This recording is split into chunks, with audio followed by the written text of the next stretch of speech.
மாற்றுத்திறனாளிகள் மதிக்கப்பட வேண்டும் என்பதில் அந்த மாண்பாளனான அல்லாஹும் பெரிய அளவுக்கு இருந்தான். அதனால்தான் சூரத்துல் அபஸை இறக்கினான்.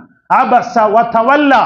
நமது நபி அவரை கண்டு கடுகெடுத்தார், முகம் சிடுசிடுத்தார், அவரை புறக்கணித்தார் என்ற அந்த வசனத்தை இறக்கிற உடனே ரசூல் ஸல்லல்லாஹு அலைஹி வஸல்லம் சில நேரத்தில் அவர் வரும்போது சொல்வார்களா, எனக்கு நேர்வழி தரப்பட்டதோ அந்த உம்மு மக்தூம் வருகிறார் என்று சொல்வார்களாம்.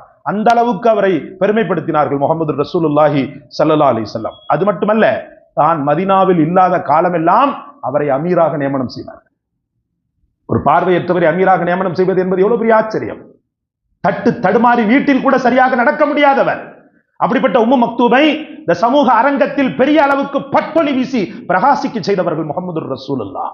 உம்மு மக்தூமே மறக்கக்கூடிய அளவுக்கு, தான் முடியாதவன் என்று மறக்கக்கூடிய அளவுக்கு அவரை சமூகத்தின் உச்சாதியில் வைத்து அழகு பார்த்தார்கள் முஹம்மது ரசூலுல்லாஹி ஸல்லல்லாஹு அலைஹி வஸல்லம். சகோதரர்களே, அது மட்டுமல்ல, இத்மான் இப்னு மாலிக் ரலியல்லாஹு பார்வை